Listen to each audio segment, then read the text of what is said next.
I'd like to call the Jackson Board of Commissioners Board meeting for May 19th, 2026 to order, please. At this time, I'd like all rise for the Pledge of Allegiance and the invocation by Commissioner Vice Chairman Kennedy.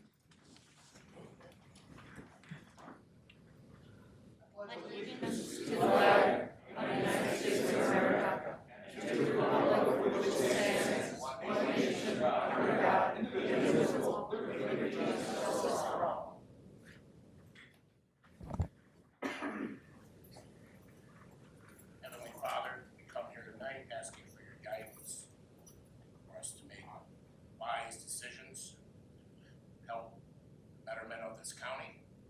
We ask you to reach out, all here, making sure they make it home safely, and also give everyone the ability to be thankful for what we have and not dwell on what we do not have. In Jesus' name we pray.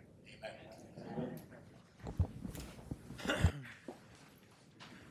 Madam Clerk, could you call the roll? Yes, Mr. Chair. Commissioner Bear. Present. Commissioner Walls. Here. Commissioner Kennedy. Here. Commissioner Duckham. Commissioner Pileski. Here. Commissioner Willis. Commissioner Williams. Present. Commissioner Snell. Here. Chairman Shotwell. Here. We have a quorum. Thank you. Entertain a motion for approval of the agenda. So moved. We have a motion and support. Any questions, deletions, or corrections? Seeing none, all in favor? Aye. Those opposed? Duly carried. Any communications or petitions, please deliver them to the clerk at this time. Seeing none, public comment guidelines. Each individual will state their name and have 3 minutes to address the board on subject matter that is pertinent to the items on the agenda. You may only address the board once under this public comment opportunity and may not yield your time to others. Board members will not debate nor answer questions at this time. Public comment for items on the agenda is open.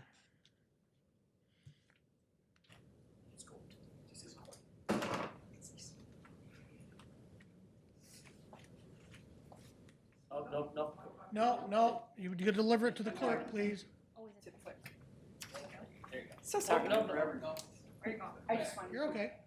Just put it in front of the clerk. Nope, you can't pass it out. Nope. Sorry. It's okay. Learning the rules. Go ahead. Okay.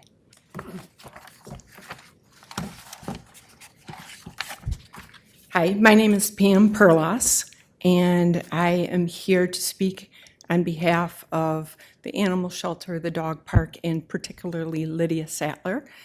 I was previously an administrator for 17 years for Jackson Public Schools, and I'm currently a volunteer at the shelter weekly, and I do their media. This photo of Lydia on that sheet was her first week in Jackson in 2018. The shelter is a very busy place with hundreds of people that pass through our door every week, and we have a shelter to be proud of. There certainly is a great need in Jackson, and I've not seen anyone ever do it better than Lydia. I would hate to see us lose her. Her salary is lower than Ingham County or Huron County or Cascades Humane Society. And to my surprise, she has not received a raise in the 8 years that she's worked here at Jackson County. Lydia is not one to toot her horn or broadcast her accomplishments, but she is so good at what she does. And also to my astonishment, that she has such great financial knowledge that she is able to run the shelter without taking money from the county and partners with community agencies and has added our animal control. It is a beautiful establishment to be proud of. I just would really, really hate to see us lose her as an employee. So I wanted to bring this exceptional person to your attention this evening. Thank you.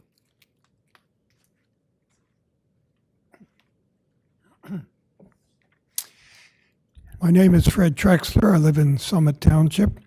And I want to thank the Board of Commissioners for the work that you do and for the availability of your agenda packet that I was able to download and read. And I want to commend the committees for saving money for IT and telephone and other things that you're doing to save the county money. And thank you very much.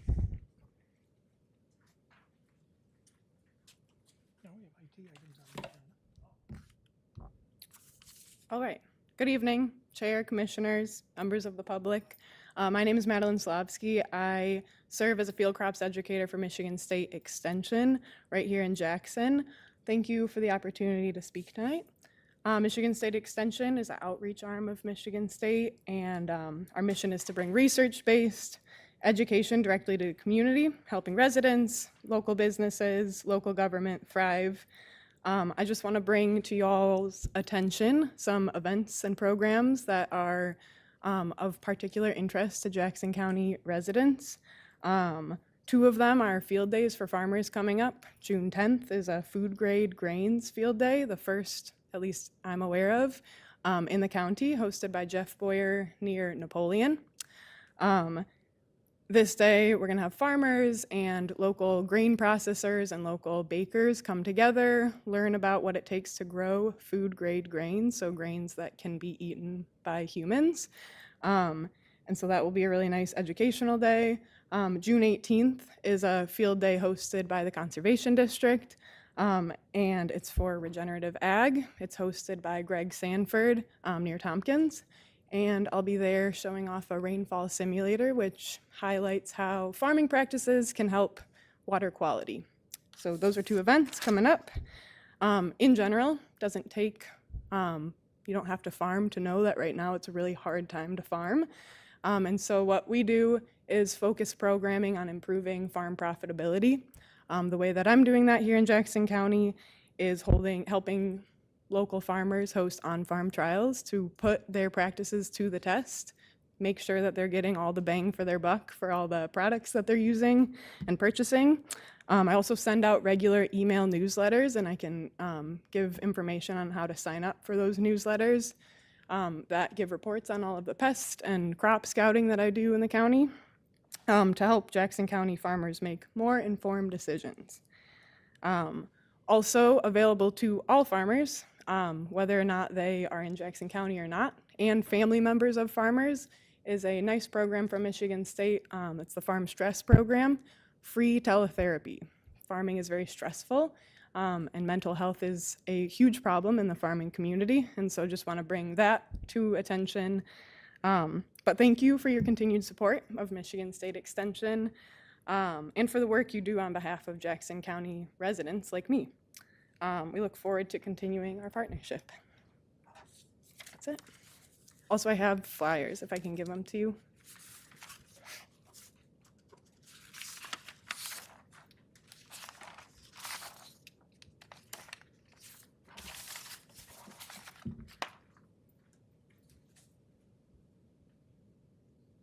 I want to take this time as chairman to clarify public comment.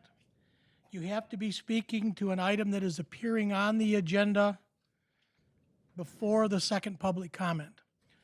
So we are stretching a little bit with what we just heard. I'm going to let it go because we just started this new procedure, and I'll make everyone aware of it. But as the Board of Commissioners has chosen, subject matter must be pertinent to items on the agenda that we will be addressing under the business portion of our meeting. And there's a second opportunity for public comment at the end of the meeting for you to address us on any and all issues. So we will continue with public comment to address issues that are on the agenda. Any more public comment? Seeing none, we'll close public comment at this time. Special meetings of standing committees, there are none. Entertain a motion to approve the minutes of the April Board of Commissioners meeting. So moved. Support. I have a motion and support.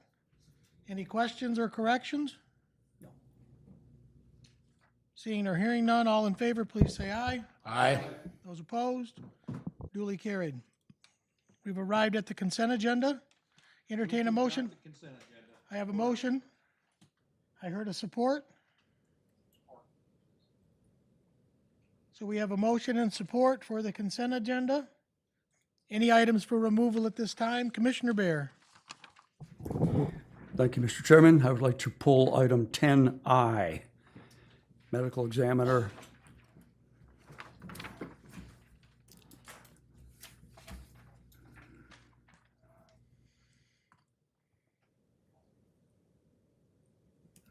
That will move to become 13B. Any other items? Seeing none. Madam Clerk, could you post the vote or call the vote? Your choice. It will be posted. Thank you.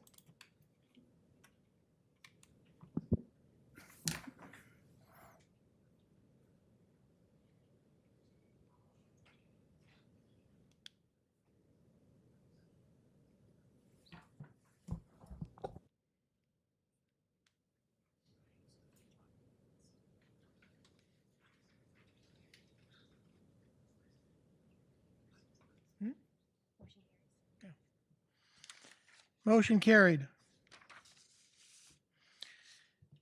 We've arrived at standing committees.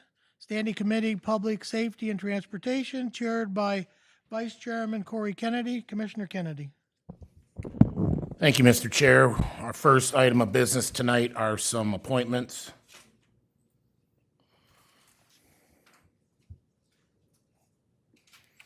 The first is the Joint Airport Zoning Board.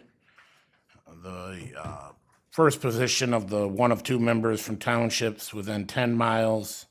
We have a current member, Jack Koch. We do not have an applicant, and we do not have a committee recommendation for that seat at this time, unless there are any commissioners that would like to put forth someone. So we'll re-advertise that and come back next month for that. The second seat on that is one member from county outside the 10-mile radius. The current member is Thomas Schaffner. He also reapplied, and he is the committee recommendation. Any nominations from the floor? Hearing none, all in favor? Aye. Those opposed? Duly carried. The next seats are for the Emergency Management Advisory Council. We have two citizens at large seats. The first is current member Jeff Kirkpatrick, who did not reapply. Sarah Gamachi has applied and is the committee recommendation for the first seat. All in favor? Aye. Those opposed? Duly carried. Commissioner Kennedy. The second seat is currently held by Tim McEldowney. He has reapplied, and he is the committee recommendation.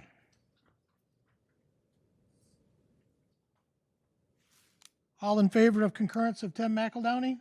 Aye. Those opposed? Duly carried. Takes us to the Community Corrections Advisory Board. The public defender has not put forth anyone yet. We will reach out to them and have them come back with that next month. They did send?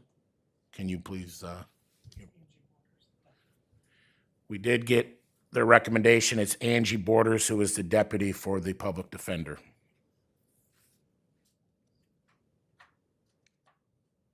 Motion to concur? We have a motion Support. and support. All in favor? Aye. Those opposed?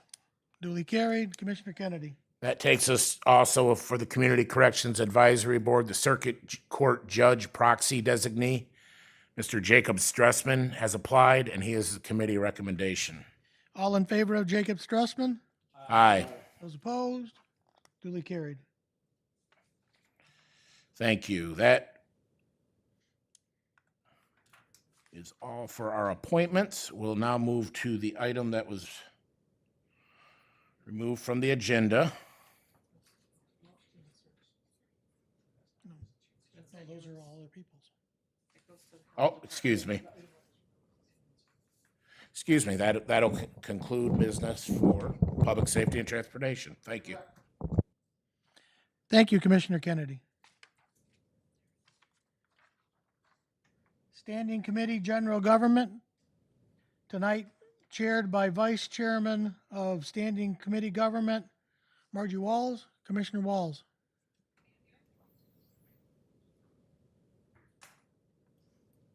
Today, we have Materials Management Planning Committee, elected official of a city or village. That is a vacant seat. We have no applicants committee. So we have no recommendations. The member at large, term expires 10 of 2029. It's vacant. Lori Fitzgibbons has applied.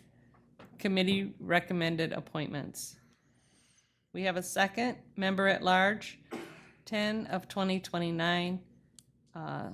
That is a vacant seat as well, and we did not choose any applicants for that seat.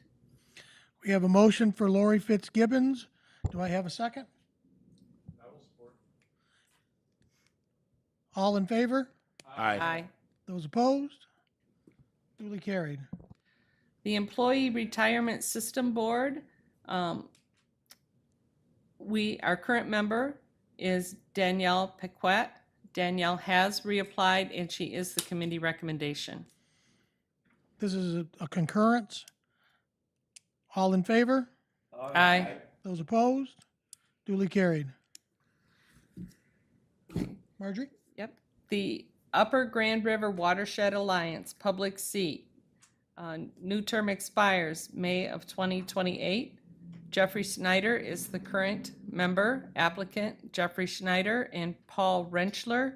Jeffrey Snyder is the committee recommendation. If I may speak to this, I attended this meeting, and I would ask that the committee at this time forgive Jeffrey Snyder and nominate Paul Rentschler, please, because the Drain Commissioner has asked Paul to serve on his behalf at this time due to other commitments at the same time. I nominate Paul Rentschler. I have a nomination for Paul Rentschler and support. So we're going to have a ballot, if we could please, Schneider and Rentschler, with the knowledge that Jeffrey Schneider is not interested in sitting at this time. Okay?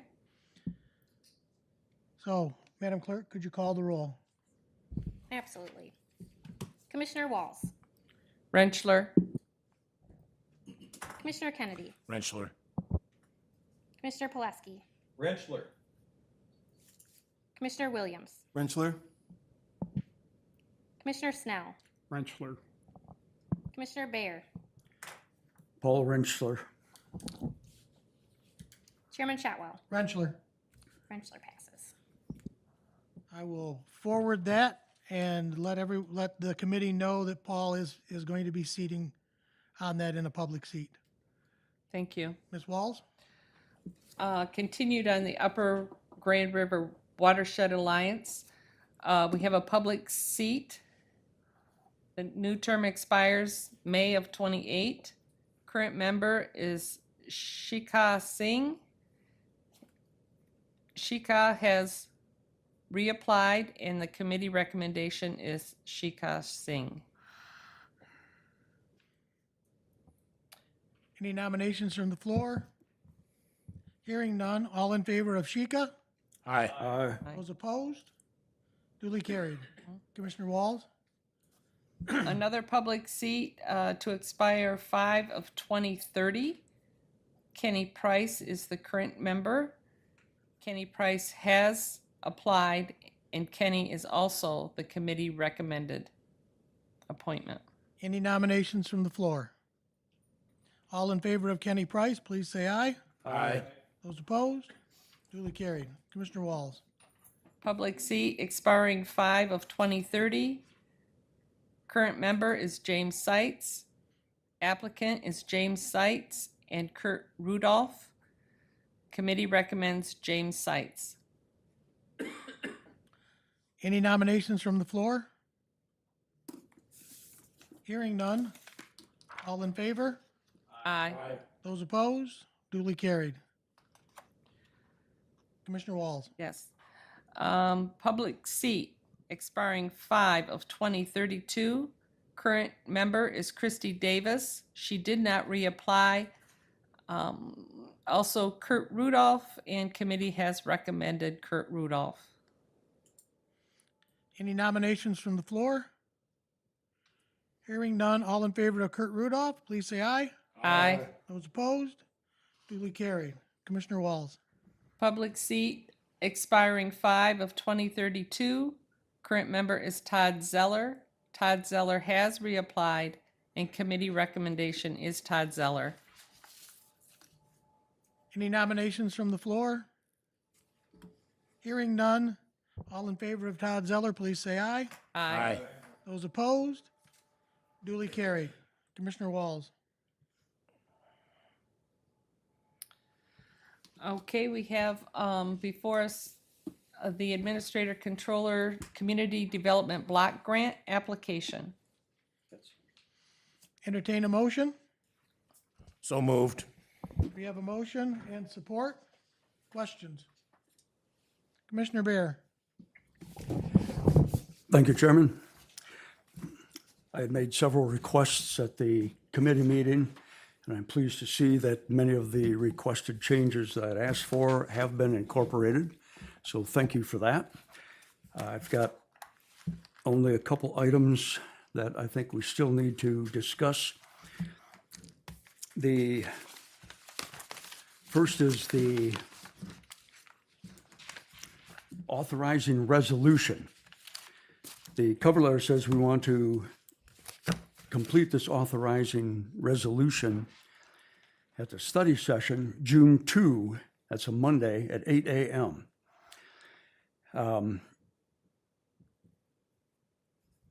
Study session at 8 a.m. on a Tuesday morning, you're not going to get very many working, tax-paying citizens able to show up and make comments. They're going to be at work. And so I've always said for years that final approval on things at study session is not something that I want to see happen. The cover letter states we're doing this so that these citizens can have input, but we're doing it at a time where very, very few citizens can have input. On the resolution itself, if you go to the sixth whereas the Commission and County affirm that the first public hearing was held on May 19th, 2026. Today is May 19th, 2026. We have not had a public hearing. There's no public hearing on our agenda, so I think that date needs to be changed.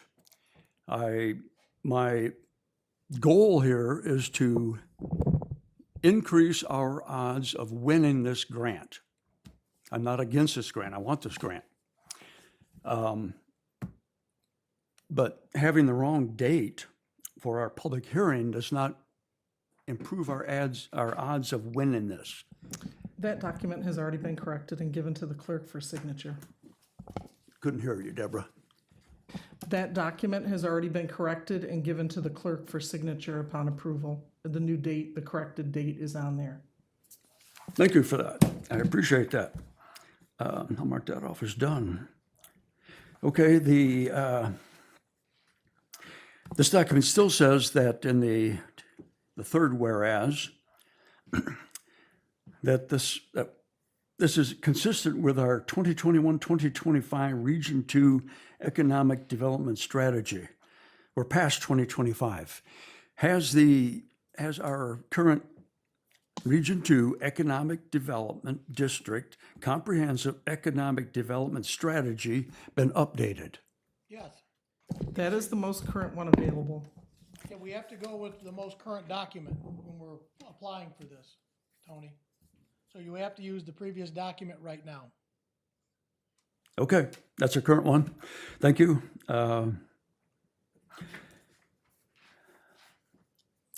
Then if we go to the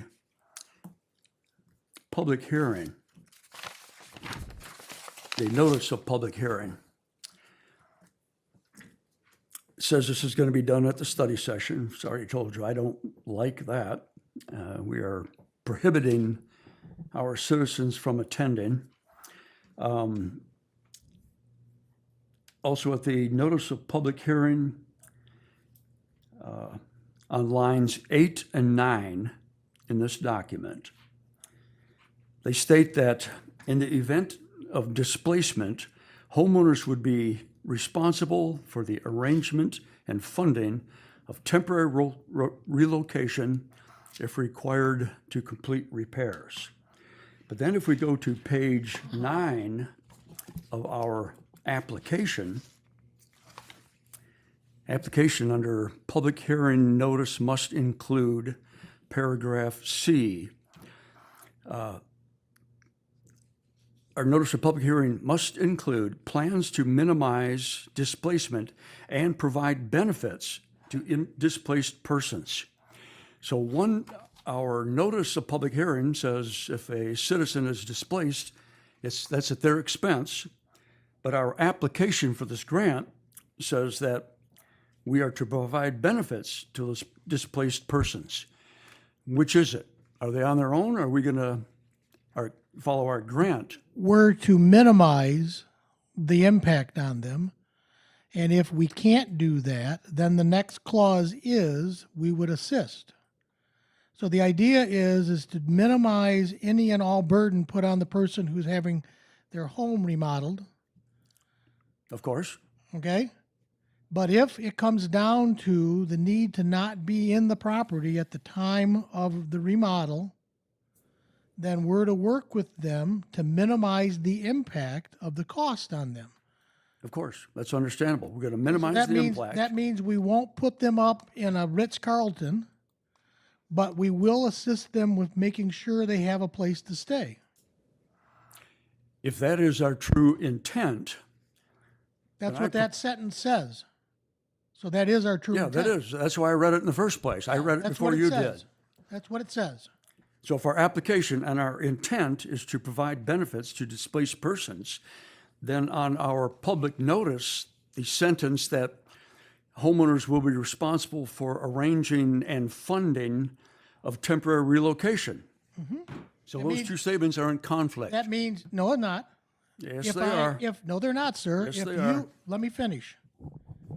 If the person has to find a place to stay, that means they need to turn around and put in an expense voucher. They have to pay for it themselves to begin with and then get reimbursed.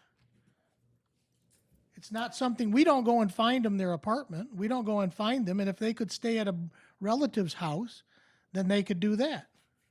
So line So our 8, assistance is in the form of making sure that they're not having an undue burden put on them. so our notice of public hearing says that the homeowners would be responsible for the cost. Our application says we will provide benefits. You can't have both. Yeah, you can. No, I you just can't. explained how. No, you can't. I just explained how. If I remove you from your house and you go stay at your daughter's, the expense would be just the travel time from your house to your daughter's. If I tell you that you can't, that you tell me that you can't stay there, that you need to find another place that's going to cost you more, I'm going to explain to you that I need you to turn in a expense receipt for that and reimbursement. That's how it's always been done. That's how it works. And that's what those sentences tell you to do. That makes no sense. And my concern is that if the reviewers at the state level read this, compare these two pages the way I have, they're going to come up with a conclusion, these people don't know what they're doing. And Well, this in- application will be rejected, in just 80 like the last one In was 86 rejected. other counties and municipalities in the state of Michigan, that sentence has been correct. So it's not that we're the only county applying for this or the only county to be doing this. I'm not talking about other counties. I'm talking about our application and our notice for public hearing. They're in disagreement. Please continue. Okay,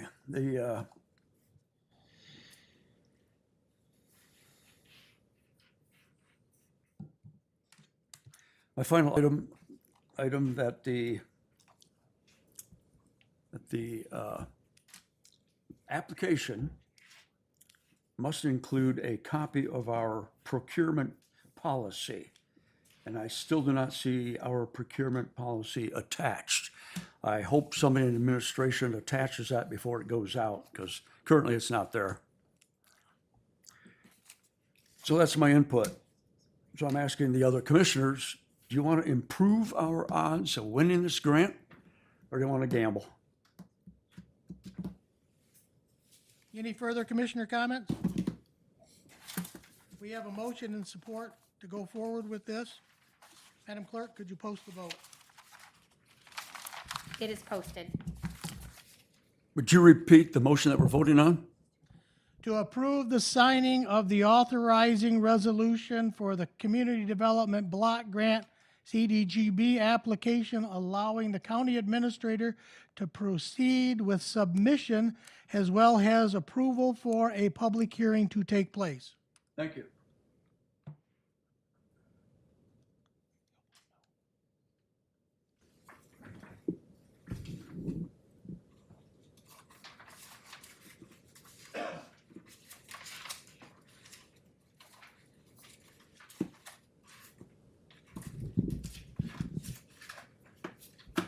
Motion passed.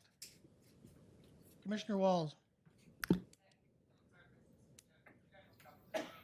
Thank you very much. Standing Committee Human Services, chaired by Commissioner Earl Pileski. Commissioner Pileski.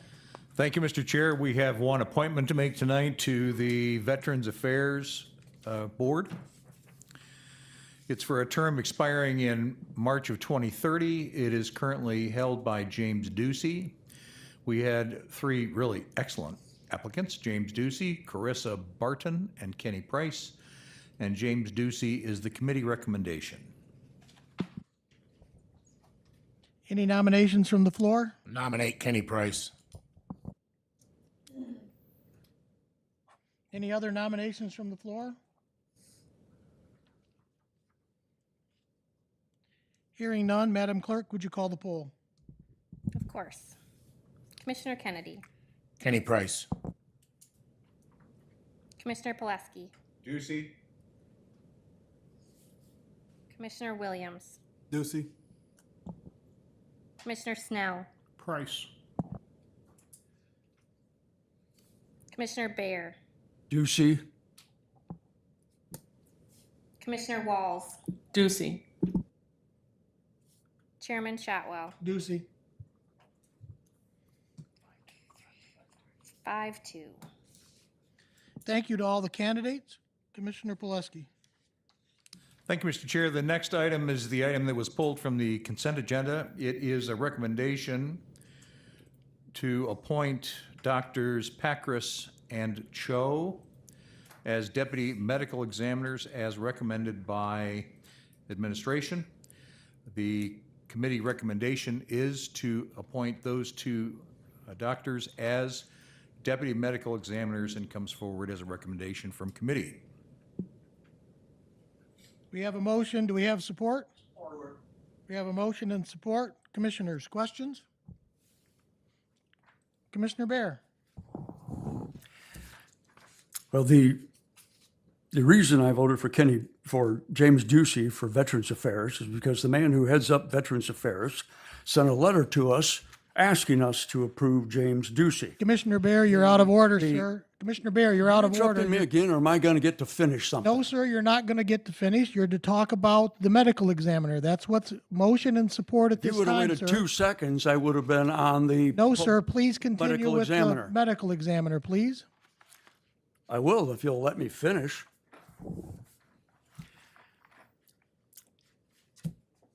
So when I see these things, I expect the department head to send us a letter of recommendation. I had requested that the medical examiner's office send us a letter of recommendation for these persons. Other committees do that, send us letters of recommendation. In the absence of a letter of recommendation from the medical examiner, I asked the lady that presented this, the administrative assistant, to get us a recommendation letter. It's not forthcoming, so For that reason of no letter from the chief medical examiner, I'm going to vote no. Any other commissioner comments? Commissioner Kennedy? Dr. Mano has requested this, has he not? I'm asking. That's correct. This is an appointment request from Dr. Mano, the medical examiner, and Sarah would not be here with her name on this document if Dr. Mano did not approve this appointment. Thank you. Any further commissioner questions? Madam Clerk, could you roll, please? Post? That's fine. It is posted. Thank you.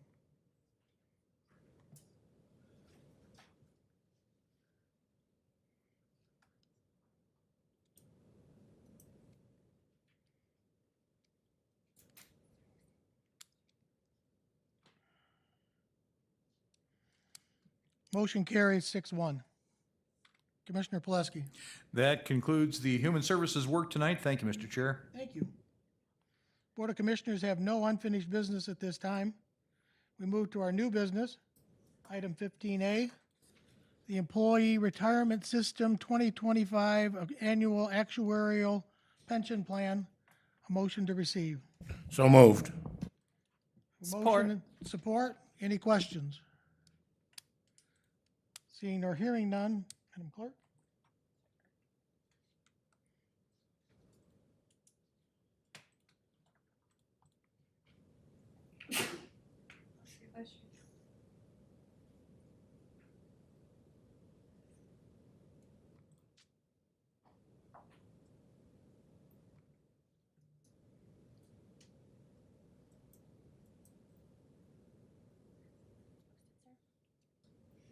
Motion carried. At this time, we've arrived at 15B, FOIA appeal. Looking for a motion. Mr. Chair, if I'm in order, I'll offer motion to comply with the county attorney's recommendation. We have a motion. Do I have support? Support. We have support. Questions or comments from commissioners? Commissioner Kennedy. Just have one question. I see the reason for recommendation of denial, and it basically being because this is still going to trial. After that time, though, would this information be okay to give to the individual that's requested it after a conclusion to the trial? Of course. Unless there's a legal exemption per statute, then Okay. yes, it would be available. Okay. Oh, If I may. yeah, that'd be great. Thank Thank you. you. Yeah. Just as a point of clarification, it has already been to trial. He has already been found guilty. We are now in an appeals process. And so until that appeals process is finished, we can't turn everything over. If something goes wrong on our side in that appeals process and we have to retry this, we need to protect that stuff until the appeals process is completed. Certainly understandable. But after that point, you Correct. wouldn't have an objection. No, and in fact, just as a clarification, we've already invited this woman into our office to view it because she was barred from the courtroom for that period of time. We've invited her to come view them. I'm just loath to turn them over to her. Very, very good. Thank you. Any other questions? Oh. Commissioner Bear. Well, this lady is not asking for you to turn over everything. Correct. She's asking only for the day in which she was barred from entering the courtroom. Indeed. I would like to know, first question is, why was she barred from entering the courtroom to oversee the murder trial against her son's murder? I don't have a problem answering if nobody has a problem. The judge has the authority to either A, close the courtroom if there's inappropriate testimony, or sometimes if there's minors that are testifying in sensitive information, the judge has the authority to close the courtroom. Additionally, if someone is acting out, I don't know the circumstances, Kelsey might be more familiar, but if somebody is not acting appropriately or there's been threats on witnesses or something of that sort, the judge also has the authority to bar people from the courtroom for safety and security purposes. Okay, you've offered several explanations of options the judge may have at his disposal, his or her disposal. My question still stands. What was the reason I don't need a list of all the It was possibilities. the latter. She was wildly disruptive during the trial. The court gave her numerous opportunities to settle herself down and to make herself comply with court orders. And on day 4 of the trial, that was no longer sustainable, and she was impacting the ability of the trial to move forward. So at that point, the court barred her from the courtroom, did allow her to come back for closing arguments. If she wanted to, she chose not to. Okay. And it appears from her perspective that when you did give her the opportunity in your office to look at the video, she talks about how the wrong camera angle, the distance from the camera, the exhibits couldn't be recognized, the size of the screen that she was provided, she couldn't see anything on. Yeah, when your child's been murdered and you want to witness the trial of the suspect, I can see there's a lot of frustration. I hope in the future you are able to give this type of person better video, more access to the photographs that weren't even in the video view. I can see why this lady's upset. I would be. If I may, the video that is in the courtroom is for court recording purposes. It's not a live stream, and it's secured on a wall, similar to what ours are. It's not meant for public consumption. It's basically a court recording video to assist in doing transcripts of things of that nature. So that will not change. That complaint will not change. There's a camera at the back of the courtroom that has an eye on the judge and the court recorder and security. And it is not a live stream unless the judge lets it be live streamed. And sometimes they'll do that for media purposes. But the complaint will not change because it's not meant to be a public recording. It's meant for recording purposes of transcripts. So the court recorder then has no need on this recording to see any of the photos, any of the exhibits, any of the evidence. The court recorder needs none of that on the recording? She was not the court recorder. That's not an answer, and you know it.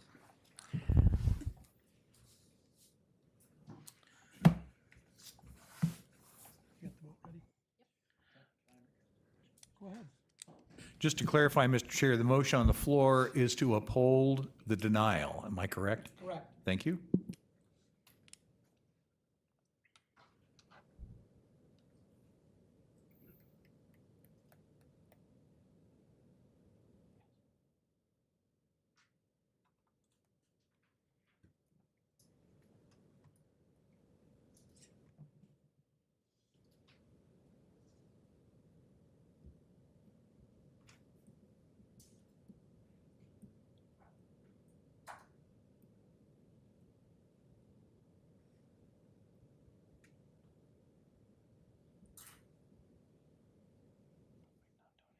Motion is worded poorly.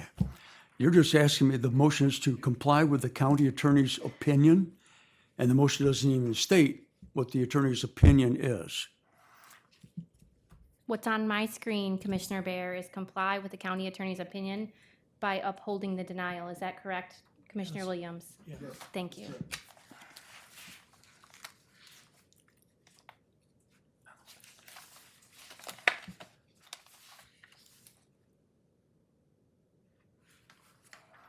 Okay. I'll vote to uphold this, but that is not what the motion is stated in your documents. I'll vote to uphold it because of you. I appreciate your input.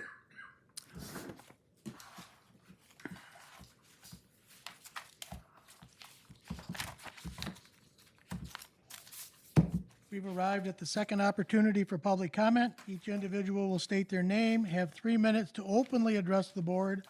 You may only address the board once under this public comment opportunity and may not yield your time to others.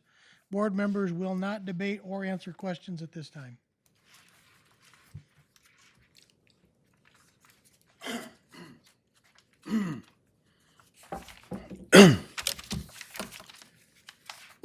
Good evening, everyone. My name is Amador Ibarra. I live in Summit Township. I recently had the privilege of attending a roundtable discussion with Attorney General Dana Nessel right here in Jackson. During that discussion, I asked if her office had any guidance or advice for local municipalities and local law enforcement agencies regarding enrolling in the 287G ICE agreement and the potential for civil and fiscal liabilities. The Attorney General stated that when the Department of Homeland Security approached the Michigan State Police to enroll in the 287G agreement, a study was initiated to determine fiscal and civil liability, and it was discovered that the potential risk for liability in partnership with ICE is higher than acceptable. The liability for partnering with ICE is higher than acceptable. This makes it clear to me that the cost to the taxpayers would be too high. AG Nessel further spoke about the difference between an administrative warrant and a judicial warrant, explaining that an administrative warrant does not provide the constitutional protections of due process that a judicial warrant does. With the potential for liability costs being astronomical, and those costs being put on the Jackson County taxpayers, I am once again asking this body to initiate an independent study on fiscal and civil liability related to Jackson County being enrolled in the 287G ICE agreement. I'm also asking that the Office of the Sheriff suspend any training or participation in the 287G ICE agreement until the results of the study can be reviewed. With the extreme risk of the burden for liability being placed on Jackson County taxpayers, true stewardship of these tax dollars would be proactive measure to assess the potential for liability. Please pause any involvement with the 287G ICE agreement and conduct an independent study for civil and fiscal liability. Thank you for your time.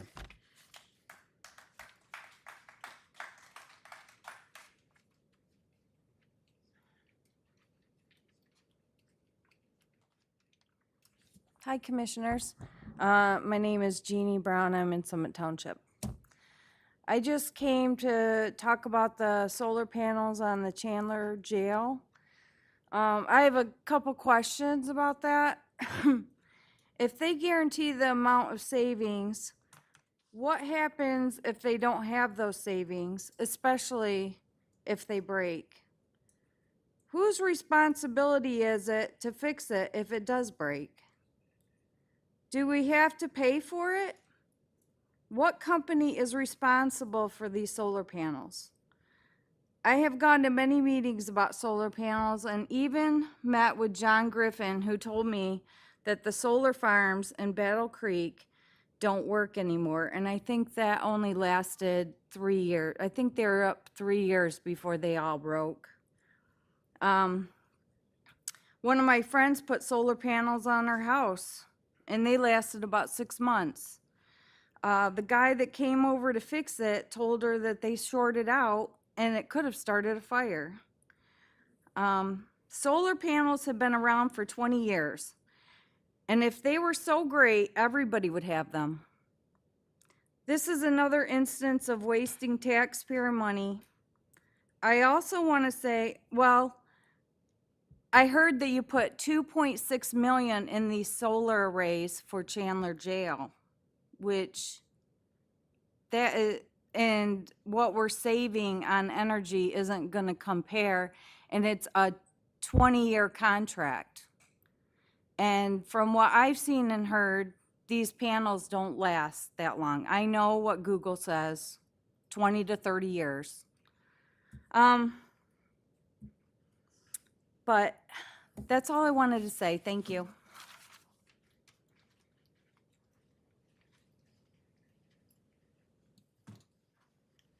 Good evening. My name is Nicholas Thurston. I live in Jackson, Michigan. I kind of want to give some feedback on current events and things that are going on in the district. As to Commissioner Bear's point, modernization of systems is important. There are relevant public benefits to doing that. Some of the things that other people have talked about, it depends on how you go about doing that. Consumers Energy, I saw some news articles that Consumers Energy is pursuing building a data center somewhere in Jackson County. They've been in contact with the commissioners. I'm not sure how much of that's true or not. But a lot of the problems that we have right now, especially the social issues, the LGBT affirmative action, feminist extremism, immigration politics, race identity politics, things that are spilling over into your meetings regularly now. A lot of this is caused by Consumers Energy's corporate activism, the pressure for solar panels, which is basically, it's more of an ideological goal than a physical functional reality. I don't think they've been around only for 20 years. I think the commercial push definitely has been around. But usually they would target businesses mostly, but they try to force it through government to get people to buy into it, because most people don't want them. A lot of the solar panels, they don't hold up, you know, maybe 5 or 10 years if you're lucky. The data centers, I did a little bit of research, they're basically just big computer labs. They don't create a lot of jobs. Most of the jobs are the initial construction of the building and supply chain management of purchasing all the parts to put the computers together. Then you might have a couple security guards, some maintenance workers.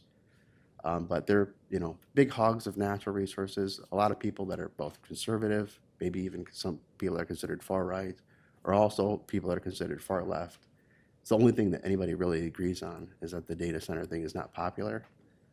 Politically, it could cause more hostility. You guys could have more meetings with maybe hundreds of people coming and screaming at you guys, which I would hate to see. I don't like people treating you guys that way. I know that you do make decisions that you believe are in the best interest of everybody with the knowledge that you have. And I want to believe that you guys are at least trying to do the right thing. But do more research on the data centers thing. And also, I would just say no to Consumers Energy. They've been a bad partner. They have more money than God. They keep jacking up their prices. The greed there is out of control. And they seem to have no real respect for the community, the people that, the flesh and blood people that live in Jackson. And they're too focused on pursuing ideological goals that you can never actually reach. They just have this infinite debt where everybody's First Amendment rights get silenced and hushed because they disagree with consumers. All right, thank you.